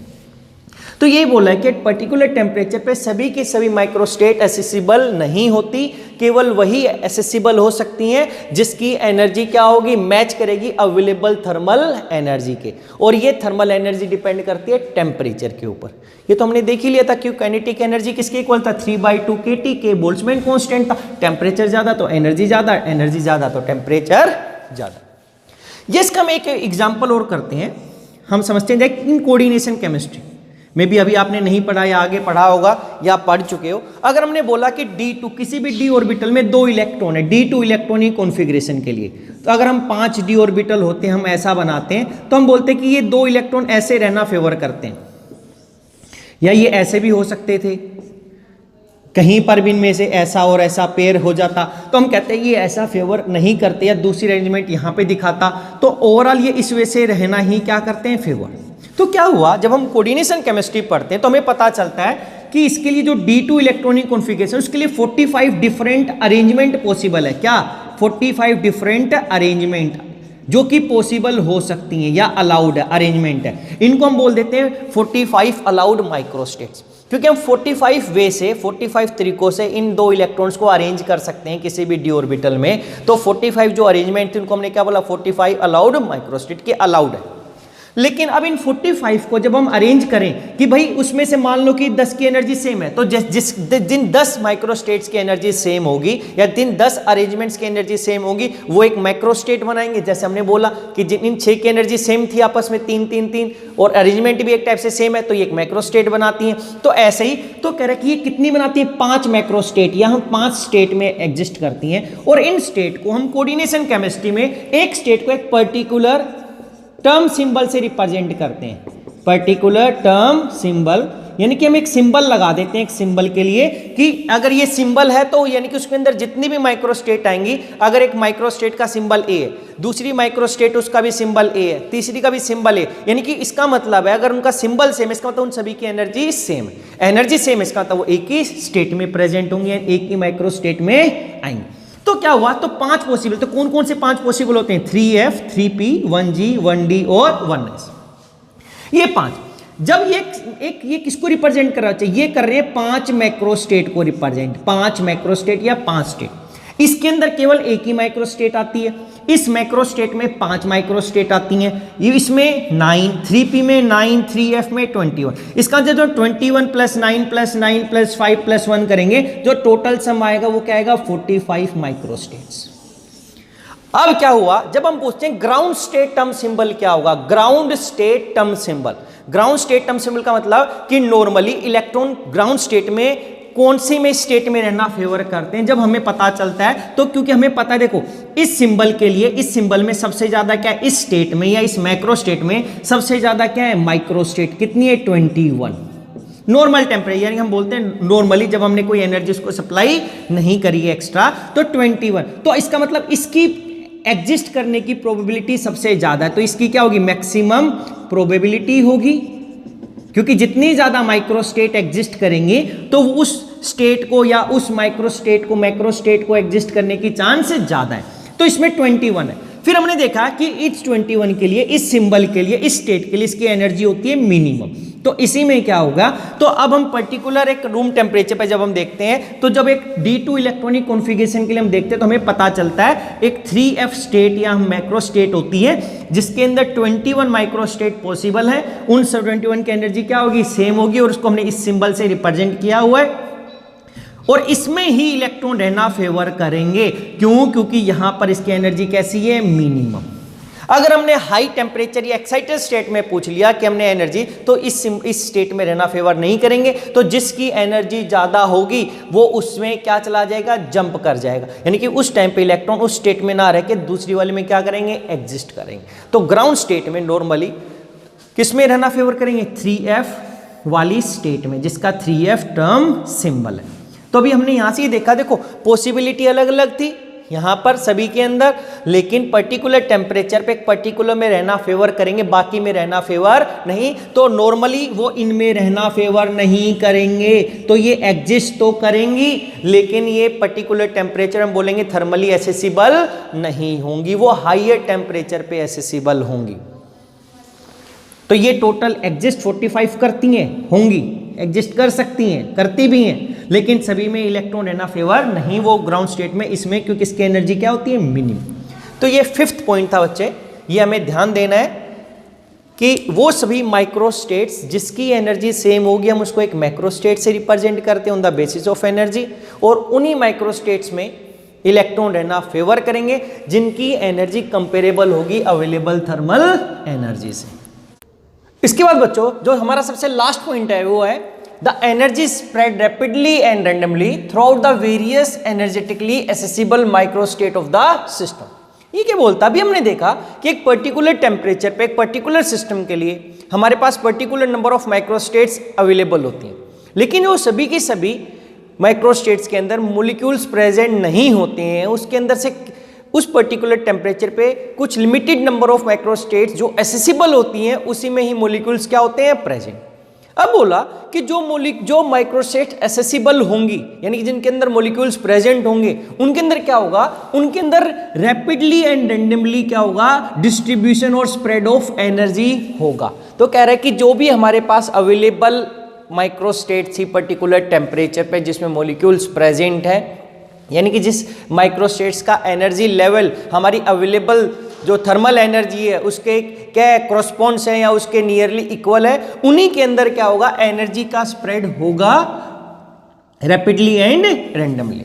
अब इसको समझते हैं, देखो क्या बोल रहा है ये कि अगर मेरे पास कोई रिएक्शन थी A to B, अगर हमने बोला कि A स्टेट था यानी कि हमारा रिएक्टेंट था, वहां पे टोटल 20 माइक्रो स्टेट्स प्रेजेंट थी, यहाँ पे एनर्जी, अब इन 20 माइक्रो स्टेट्स जो एसेसिबल है, यहाँ पर हम एसेसिबल की बात करें तो यहाँ पे जो एनर्जी का शेयर होगा वो उन्हीं के बीच में हो सकता है। तो क्या होगा, क्योंकि हमें पता है कि इनका जो एनर्जी लेवल है सभी के कैसे सेम, क्योंकि वो सभी के सभी अगर जिनका एनर्जी सेम होती है, जिन माइक्रो स्टेट को एक मैक्रो स्टेट बनाती है, हम डिस्कस कर चुके हैं। तो कह रहे कि यहाँ पे 20 माइक्रो स्टेट्स के बीच में एनर्जी का क्या हो रहा है, डिस्ट्रीब्यूशन या शेयरिंग हो रही है। लेकिन जैसे अगर बी स्टेट था जो प्रोडक्ट बन रहा है, वहां पे 60 माइक्रो स्टेट्स अवेलेबल है, तो यहाँ पे 60 में क्या हुआ, एनर्जी का डिस्ट्रीब्यूशन। तो ऑलवेज क्या होना फेवर करता है कि जब मॉलिक्यूल्स की हम बात करते हैं जो कि एनर्जी एक्सचेंज कर सकते हैं, तो वहां पे जो एनर्जी का एक्सचेंज होगा आपस में, तो वहां पे हम देखते हैं कितनी माइक्रो स्टेट्स वहां पे अवेलेबल हैं एनर्जी की डिस्ट्रीब्यूशन के लिए। तो यहां पर 60 था, यहां पे कितना था, 20। तो अब हम बोलते हैं जो रिएक्शन जाएगी वो किस में चली जाएगी, फॉरवर्ड, क्योंकि ये फॉरवर्ड में जाना फेवर करेगा, क्योंकि यहां पे ज्यादा माइक्रो स्टेट्स अवेलेबल है जिसके अंदर एनर्जी का स्प्रेड हो सकता है। तो ऑलवेज जब हम स्पॉन्टेनियस रिएक्शन की बात करते हैं तो ऑलवेज रिएक्शन उस डायरेक्शन में जाना फेवर करते हैं जहां ज्यादा से ज्यादा माइक्रो स्टेट्स एक्सेसिबल हो जाएं, जहां पे उनका क्या हो जाए, उन माइक्रो स्टेट्स में एनर्जी का डिस्ट्रीब्यूशन या शेयरिंग ऑफ एनर्जी हो जाए। अब हम देखा कि हमने एक्चुअली हम स्टडी कर रहे थे हमारा डायरेक्शन थ्रू डिसऑर्डर, कि हम डायरेक्शन देखने की कोशिश कर रहे थे डिसऑर्डर के थ्रू। तो डिसऑर्डर को समझने के लिए हमें माइक्रो स्टेट्स को समझना पड़ता था, इसलिए हमने माइक्रो स्टेट्स की बात की। तो ये जो माइक्रो स्टेट्स हैं ये इंक्रीज कैसे कैसे होती कर रही है, एक्सपोनेंशियली इंक्रीज होती है विद एनर्जी। अगर हम एनर्जी इंक्रीज करें, हमारे मोलिक्यूल सेम ही थे, अगर 10 मोलिक्यूल है, लेकिन अगर हम लोगों ने 10 मोलिक्यूल्स को एनर्जी एक्स्ट्रा दे दी, पहले माला 3 क्वांटा, तो हमारे पास जो एनर्जी होगी वहां पे एनर्जी लेवल होंगे 0, फिर 1, फिर 2 और 3 क्वांटा तक अवेलेबल होंगे। तो जो हमारे पास अगर 3 ही मॉलिक्यूल थे तो इन्हीं में डिस्ट्रीब्यूशन होगा, उन तीनों का अरेंजमेंट होगा। लेकिन जैसे जैसे हम एनर्जी इंक्रीज कर दी, हमने 5 क्वांटा कर दी, तो ये 4 और 5, तो अब ज्यादा अरेंजमेंट पॉसिबल है, क्योंकि जो पहले मॉलिक्यूल्स इन चारों में ही आ सकते थे अभी 6 में आ सकते हैं। अगर हमने 10 बोल दिया तो ये और ज्यादा इंक्रीज हो जाएंगी, तो अब उनकी और ज्यादा पॉसिबिलिटी हो जाएगी अरेंजमेंट की। तो अब हमें पता है जैसे जैसे अरेंजमेंट की पॉसिबिलिटी इंक्रीज होती है हमारी माइक्रो स्टेट्स क्या होती है, इंक्रीज, क्योंकि इन्हीं एनर्जी स्टेट्स के अंदर अरेंजमेंट ऑफ एटम्स या मॉलिक्यूल्स को हमने क्या बोला हुआ है, माइक्रो स्टेट्स। तो जैसे जैसे एनर्जी लेवल इंक्रीज होंगे, हमारी एनर्जी इंक्रीज होगी, क्वांटा, अगर हम इजी फॉर्म हमने क्वांटा बोला यहाँ पे जूल्स ना लेकर, तो हमारे पास क्या होगा, माइक्रोस्टेट्स इंक्रीज हो जाएंगी। सेकेंडली, ऐसे अगर हम बात करते हैं यहाँ पे टेम्परेचर से होगा तो भाई एनर्जी तो इंक्रीज होगी क्योंकि टेम्परेचर को हमने देखा था डायरेक्टली रिलेटेड था किसके साथ, एनर्जी के साथ। ऐसे ही इसके बाद हमारे पास है नंबर ऑफ मॉलिक्यूल्स के साथ। अगर हमने नंबर ऑफ मॉलिक्यूल्स इंक्रीज कर दिया तो उनका अरेंजमेंट क्या हो सकता है, ज्यादा, कि मान लिया कि पहले हमारे पास 2 थी या 3 एनर्जी लेवल थे, अगर पहले 2 ही मॉलिक्यूल, तो 2 इन तीनों में ही हो सकता था, एक इधर आ सकता है या एक इधर आ सकता है, ए या बी।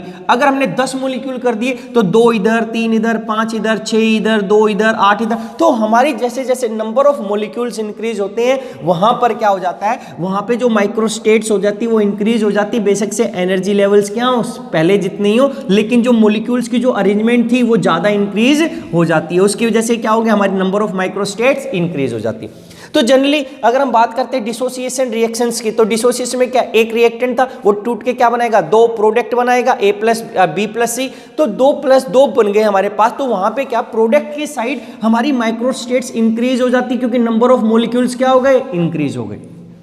ऐसे ही क्या है, with increase in volume of the system, कि जो माइक्रोस्टेट्स अवेलेबल क्या हो जाती है, इंक्रीज हो जाती है, जैसे जैसे हम वॉल्यूम ऑफ सिस्टम क्या हो जाए, इंक्रीज हो जाए। फिर क्या हुआ, हम इसको समझते हैं, हम एक एग्जांपल लेते हैं। देखो, अगर हमने एक मॉलिक्यूल लिया, पहले भी ऐसा डिस्कस कर चुके हैं कि 3 मॉलिक्यूल से और 3 क्वांटा ऑफ काइनेटिक एनर्जी हमारे पास था। ये 3 क्वांटा ऑफ काइनेटिक का मतलब ये थर्मल एनर्जी थी, क्योंकि उसी इस थर्मल एनर्जी की वजह से हमारे जो मॉलिक्यूल थे वो किसके अंदर थे, मोशन में थे, उनकी पर्टिकुलर वेलोसिटी या स्पीड थी। तो यहाँ पे 3 मॉलिक्यूल और 3 क्वांटा ऑफ काइनेटिक एनर्जी थी। अब ये 3 क्वांटा काइनेटिक एनर्जी एक दूसरे के बीच में वो क्या कर सकते हैं, डिस्ट्रीब्यूट कर सकते हैं या शेयर कर सकते हैं। तो क्या 3 पॉसिबिलिटी है हमारे पास बच्चे यहाँ पर, कि फर्स्ट क्या है, we give all energy to 1, कि भाई एक ही मॉलिक्यूल के पास 3 के 3 क्वांटा एनर्जी हो जाए, या फिर वी गिव 2 क्वांटा टू 1, किसी भी एक मॉलिक्यूल को हम 2 क्वांटा एनर्जी दे दे, या फिर वी गिव इक्वली। तो ये 3 पॉसिबिलिटी आई। अगर 3 पॉसिबिलिटी क्या हो गया, इनको हम बोल सकते हैं 3 स्टेट या 3 मैक्रो स्टेट्स। अरे मैक्रो स्टेट्स ही हो गई 3, क्योंकि अब इसमें किस मॉलिक्यूल को हमने दी, हमने वो बात नहीं की, तो ये 3 ही पॉसिबिलिटी हो सकती थी। तो अगर हम देखें तो ये 3 मैक्रो स्टेट या 3 स्टेट हो सकती थी, या इनको हम 3 कॉन्फ़िगरेशन भी बोल सकते थे, ओब्लिक और कॉन्फ़िगरेशन, 3 कॉन्फ़िगरेशंस, ये एक ही बात है। तो ओवरऑल हम देखें तो 10 डिफरेंट पॉसिबिलिटी हो सकती थी। 10 डिफरेंट पॉसिबिलिटी किसकी है, माइक्रो स्टेट्स। 10 डिफरेंट अरेंजमेंट हो सकता था हमारे पास। यहां पर देखो क्या हुआ, देखो 0 1 2 3, क्या तो अब एक के पास, एक फर्स्ट केस अगर हमने किया तो 3 एक को दिया तो 2 के पास क्या होगी, 0 की सारी इनकी एनर्जी इसको ट्रांसफर हो गई है, ये रेस्ट पे आ गई उस टाइम पे। तो ये एक, अब यहाँ पे कितनी पॉसिबिलिटी हो सकती है, एक बार C ऊपर गया, एक बार A ऊपर जा सकता है, एक बार B ऊपर आ सकता है। तो ओवरऑल 3 माइक्रोस्टेट्स ऐसी हो सकती है जिसकी एनर्जी जो है वो कैसी है, सेम है। अब 3 की एनर्जी सेम है लेकिन अरेंजमेंट ऑफ मॉलिक्यूल्स डिफरेंट है, तो ये एक मैक्रोस्टेट बनेगी, इसको हमने बोल दिया माइक्रोस्टेट 1। फिर क्या किया, हम बोले कि तीनों के पास, हमने थर्ड केस किया कि तीनों को हमने इक्वली डिस्ट्रीब्यूट कर दिया, तो तीनों के पास 1 1 आ गई, तो 3 टोटल एनर्जी भी 3 हो गई और अवेलेबल भी कितनी थी, 3 क्वांटा थी। ऐसा करने से हमारे पास एक ही माइक्रोस्टेट हो सकती है, एक ही ऐसी अरेंजमेंट है जिसमें इक्वली हो, तो इसको हमने मैक्रोस्टेट क्या बोल दिया, 3। इसके अंदर एक ही माइक्रोस्टेट आएगी। फिर क्या किया, हमने एक को 2 दिया, एक को हमने 2 दे दिया, तो एक को 1 मिलेगा, एक को 0, तो ओवरऑल 3 एनर्जी था इक्वलेंट। लेकिन इनको हम कितने वे से अरेंज कर सकते हैं, एक बार C ऊपर है, B इधर था, A इधर था, अब मैंने A और B की पोजीशन चेंज कर दी, तो A इधर आ गया, B तो C ऊपर ही रहा। C ऊपर है तब नीचे 2 पॉसिबिलिटी हुई, एक बार B यहाँ पर, A यहाँ पर, एक बार A यहाँ पर, B यहाँ पे। जब C ऊपर है तो 2 पॉसिबिलिटी, ऐसे ही जब A ऊपर आएगा तो फिर 2 पॉसिबिलिटी, जब B ऊपर आएगा ऐसे ही 2, तो टोटल कितने आएंगे, 6 माइक्रोस्टेट्स आएंगे, यानी कि 6 ऐसा अरेंजमेंट आएगा मॉलिक्यूल्स का जिसमें मॉलिक्यूल्स अलग अलग होंगे लेकिन इन तीनों में एक एक ही मॉलिक्यूल होगा, और वो 6 माइक्रोस्टेट्स की एनर्जी क्या होगी, सेम होगी। तो उन सेम 6 माइक्रोस्टेट्स एक क्या बनाएंगे, मैक्रोस्टेट, इसको मैंने बोल दिया मैक्रोस्टेट 2। तो कह रहा है कि ये यही बात कर रहा है बच्चे, देखो एनर्जी स्प्रेड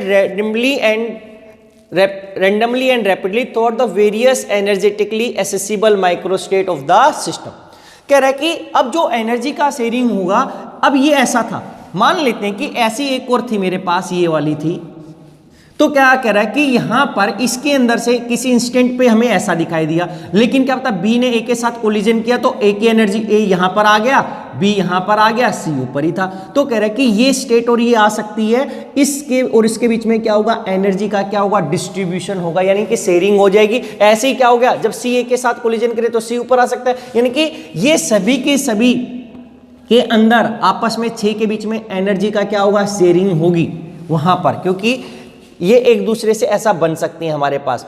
ऐसा ही यहां पर इन तीनों के बीच में हो सकता था, लेकिन हमें पता है जब हम बात करते हैं किसकी, गैस मॉलिक्यूल्स के केस में, तो हमारे पास 3 मैक्रोस्टेट्स पॉसिबल थी, लेकिन हम क्या बोलते हैं, in gas molecule only single configuration oblique macrostate oblique state need to be considered.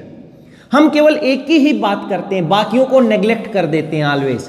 हम एक ही मैक्रोस्टेट के, एक ही स्टेट की बात करते हैं, बाकियों को नेग्लेक्ट कर देते हैं, क्योंकि गैस, ये तो हमने 3 मॉलिक्यूल्स के साथ किया, क्योंकि गैस के अंदर हमारे पास हम ऑलवेज बात करते हैं एवोगाड्रो नंबर 10⁻23 मॉलिक्यूल्स, और वो अलग नंबर ऑफ मोल्स इंक्रीज कर देते हैं, वहाँ पे हमारे पास भाई 5 मोल 10 20 मोल्स, तो वहाँ पे जो नंबर ऑफ माइक्रोस्टेट्स होती हैं वो बहुत ज़्यादा होती हैं। लाइक देखो, अगर हमारे पास 1000 क्वांटा एनर्जी है और 1000 मॉलिक्यूल है, तो जो माइक्रोस्टेट्स बनती हैं वो 10⁻600 बनेंगी। अरे ये तो more than number of atoms हो गए हमारे ऑब्जर्वेबल यूनिवर्स में। ये हमारे ऑब्जर्वेबल यूनिवर्स जो हम ऑब्जर्व करते हैं उससे भी ज़्यादा नंबर ऑफ एटम्स हो गए। तो अब इनके अंदर से हम केवल एक मैक्रोस्टेट की बात करेंगे, एक मैक्रोस्टेट की, जिसके अंदर मैक्सिमम एसेसिबल क्या होंगी, माइक्रोस्टेट्स होंगी। तो अब यहां पर हम केवल इसी की बात करेंगे, और इनके अंदर ही क्या होगा, एनर्जी, क्योंकि ये सभी का सभी एनर्जी सेम है, इन तीनों का डिस्ट्रीब्यूशन सेम था, तो इनके बीच में क्या होगा, एनर्जी का क्या होगा, स्प्रेड होगा। ये इस पॉइंट बोला यहां पर। फिर क्या बोला कि जो पॉसिबिलिटी ऑफ एनी कॉन्फ़िगरेशन और मैक्रोस्टेट किस पे डिपेंड करती है, नंबर ऑफ माइक्रोस्टेट पे। तो अब यहां पर एक ही ये मैक्रोस्टेट हमारी काम की है, बाकियों को हम क्या कर देंगे, नेग्लेक्ट कर देंगे, लेकिन ये एग्जिस्ट तो करेंगे वहां पर। यहां पे अरेंजमेंट हो सकता है, लेकिन हम इसी को कंसीडर करते हैं, इन दोनों को कंसीडर नहीं करते। और हमने देखा कि ये नंबर ऑफ जो प्रोबेबिलिटी होगी किस पे डिपेंड करती है, नंबर ऑफ माइक्रोस्टेट पे। और number of microstate increase explosively बोल दिया, या एक्सप्लोजिव का मतलब बहुत ज्यादा स्पीड से इंक्रीज होता है, एकदम से इंक्रीज होता है। कब, with increase number of molecules with increase in quanta, यानी कि जो अगर हम इनको इंक्रीज कर दें आइदर एनर्जी को या नंबर को, तो जो नंबर ऑफ माइक्रोस्टेट्स होती हैं वो ह्यूज नंबर में बन जाती हैं, इन्हें ह्यूज नंबर। तो ये हमें एग्जांपल दिखा दिया कि जब 1000 कर दिया तो इतनी आ जाते हैं। इसको हम ऐसे मेजर नहीं कर सकते, इसको हम क्या करते हैं, सॉफ्टवेयर से, कंप्यूटर से ही डिटरमाइन कर सकते। तो ये जो लिखा हुआ है ये ऐसे ही नहीं लिखा हुआ, ये बुक से लिखा हुआ है। तो ओवरऑल इतने में हमारे पास इतनी माइक्रोस्टेट्स होंगी। तो देखो, तो हम फाइनली हम देखते हैं, सो रीजन ऑफ स्पॉन्टेनियस चेंज क्या होगा। हम एक्चुअली यही टॉपिक कर रहे थे, डायरेक्शन थ्रू डिसऑर्डर। हमने डायरेक्शन देखने की कोशिश की थी स्पॉन्टेनियस चेंज या स्पॉन्टेनियस रिएक्शन की। तो हमने देखा था कि फॉल इन एनर्जी तो नहीं था, नॉट फॉल इन एनर्जी, क्योंकि जब हमने फॉलिंग बुक का केस देखा तो वहां पे क्या हुआ था, कंजर्वेशन ऑफ एनर्जी हुआ था, लेकिन बुक तो नीचे गिर सकती है और टेबल से ऊपर नहीं हो सकती, वापस नहीं जा सकती, तो फॉल इन एनर्जी नहीं था। तो क्या रीजन होता है, तो बोलते हैं कि but the actual reason is the reason for spontaneous change is spreading and sharing of energy. कौन सी energy, thermal energy. Spreading and sharing of energy among accessible microstate.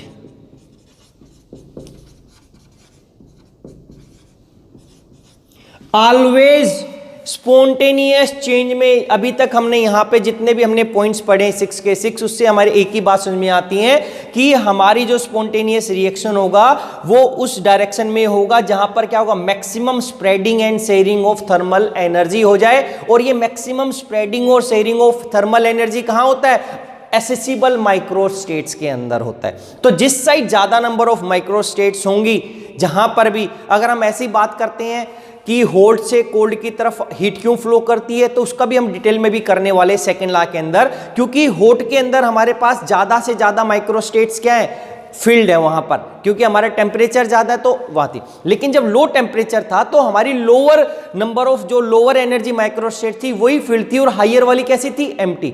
तो वहां पे क्या होगा, लो टेम्परेचर की तरफ हमारे पास ज्यादा से ज्यादा एम्प्टी माइक्रोस्टेट्स है, तो उनके अंदर क्या होगा, ज्यादा शेयरिंग और डिस्ट्रीब्यूशन ऑफ एनर्जी हो जाएगा। इसलिए heat always hot to cold flow करती है। उसको हम डिटेल में भी करने वाले सेकेंड लॉ के केस में हम स्टडी करते हैं, जब एंट्रोपी को स्टडी करेंगे। तो अभी यहां पे समझ लेते हैं केवल कि स्प्रेडिंग और शेयरिंग होगा किसमें, अमंग एसेसिबल माइक्रोस्टेट्स में। या हम बोल सकते हैं इसका रीजन क्या हो सकता है, decrease degree of disorder increase, कि हमारे पास स्पॉन्टेनियस रिएक्शन वो होगी उस डायरेक्शन में जाएगी जहां पे डिग्री ऑफ डिसऑर्डर इंक्रीज हो जाए। क्योंकि अभी हमने क्या देखा था, यही स्टडी कर रहे थे, डायरेक्शन थ्रू डिसऑर्डर। हम डिसऑर्डर, क्योंकि जब गैस एक्सपेंड होती है तो क्या हो गया, गैस एक्सपेंड होगी तो हमने क्या बोला था वहां पे कि रैंडमनेस इंक्रीज हो गया, यानी कि डिसऑर्डर इंक्रीज हो गया।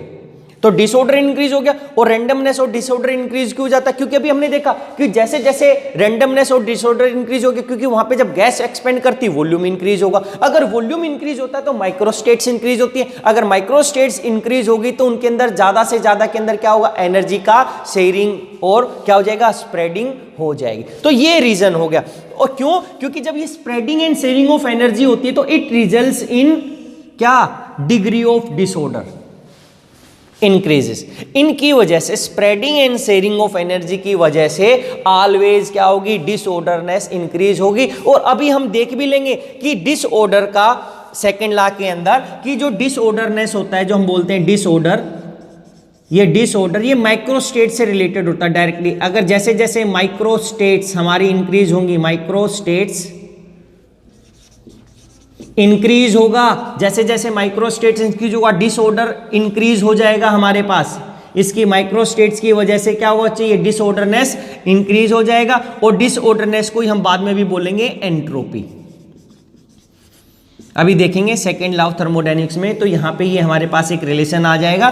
तो यही है, स्प्रेडिंग और शेयरिंग ऑफ एनर्जी होगा तो अगर ऐसा होता है तो डिसऑर्डरनेस इंक्रीज हो जाता है। और डिसऑर्डरनेस इंक्रीज होता है, इसका मतलब वहां पर डिसऑर्डरनेस इंक्रीज होने का एक ही रीजन है कि वहां पे माइक्रोस्टेट्स क्या हो जाती है, इंक्रीज हो गई, तभी ऐसा हो सकता है। और माइक्रोस्टेट्स इंक्रीज हो जाते हैं तो जनरली हम क्या बोल देते हैं, एंट्रोपी या डिसऑर्डरनेस इंक्रीज हो गया। तो फाइनली हम क्या बोल सकते हैं, तो direction of spontaneous change is that which result in maximum possible sharing and spreading of thermal energy. कि हमारा जो भी नेचुरल प्रोसेस है या स्पॉन्टेनियस प्रोसेस है उसकी वो डायरेक्शन होगी जिसमें मैक्सिमम एनर्जी का क्या हो जाए, शेयरिंग और स्प्रेडिंग हो जाए उसकी अवेलेबल थर्मल एनर्जी की इन केमिकल एंड फिजिकल सिस्टम। क्योंकि हम दो टाइप के सिस्टम पढ़ते हैं, केमिकल और आइदर फिजिकल। लेकिन आपने याद रखना चाहिए ये जो maximum possible sharing and spreading of thermal energy होती है ये हम केवल माइक्रोस्टेट्स के अंदर इंक्रीज होती है, उसी में क्या होती है, शेयरिंग और स्प्रेड होती है, नॉर्मली विद सिस्टम और सराउंडिंग नहीं होती है। और अब हमें पता चल गया कि जैसे जैसे माइक्रोस्टेट्स में इंक्रीज होंगी उनके अंदर ज्यादा से ज्यादा स्प्रेड और शेयरिंग हो जाएगा, और माइक्रोस्टेट्स इंक्रीज होने के ये हमारे पास ये फैक्टर हो गए, number of molecules, volume increase energy के साथ विद टेम्परेचर के साथ। तो अब हमें समझ में आ जाएगा कि जो डायरेक्शन क्या होगी स्पॉन्टेनियस चेंज का। तो ये सबसे इंपॉर्टेंट पॉइंट हमारे पास आ गया, और इसकी वजह से ही ये हमारे जो मैक्रोस्कोपिक सिस्टम होते हैं, मैक्रोस्कोपिक सिस्टम का मतलब लाइक हम प्लेइंग कार्ड्स की बात करते हैं, कॉइन्स की बात करते हैं, उनसे अलग रीजन होता है। वहां पे एनर्जी की कोई बात नहीं होती, वो एनर्जी को एक्सचेंज या शेयर नहीं कर सकते, वहां पे माइक्रोस्टेट्स एग्जिस्ट नहीं करती हैं, तो वो हमारे पास, तो वहां पे हम डिसऑर्डरनेस की बात नहीं कर सकते। आपने याद रखना है हम डिसऑर्डरनेस की बात इंक्रीज कर सकते हैं, बात करेंगे डिसऑर्डर इंक्रीज हो गया कब, जब हम वहां पर हमारा माइक्रोस्कोपिक सिस्टम हो और वहां पे माइक्रोस्टेट्स की बात हो। माइक्रोस्टेट्स है ये, माइक्रोस्टेट्स की हम बात करेंगे, दिस इज माइक्रोस्टेट्स। और अगर ऐसा हो गया तो हम फाइनली बोलते कि हमारी एंट्रोपी इंक्रीज हो रही है। तो ये अभी तक हमने किया डायरेक्शन थ्रू डिसऑर्डरनेस, और हमने देखा कि हमारी जो डायरेक्शन होती है स्पॉन्टेनियस चेंज की वो कौन सी होगी, या किस डायरेक्शन में हमारी स्पॉन्टेनियस चेंज रिएक्शन जाना फेवर करेगा। अब हम इसको सेकेंड लॉ ऑफ थर्मोडायनेमिक्स से कोरिलेट करने की कोशिश करेंगे। या उससे कोरिलेट करेंगे कि स्पॉन्टेनियस चेंज और एंट्रोपी का क्या रिलेशन है, और स्पॉन्टेनियस और एंट्रोपी और डिसऑर्डरनेस का क्या रिलेशन है, और एंट्रोपी और माइक्रोस्टेट्स का क्या रिलेशन है।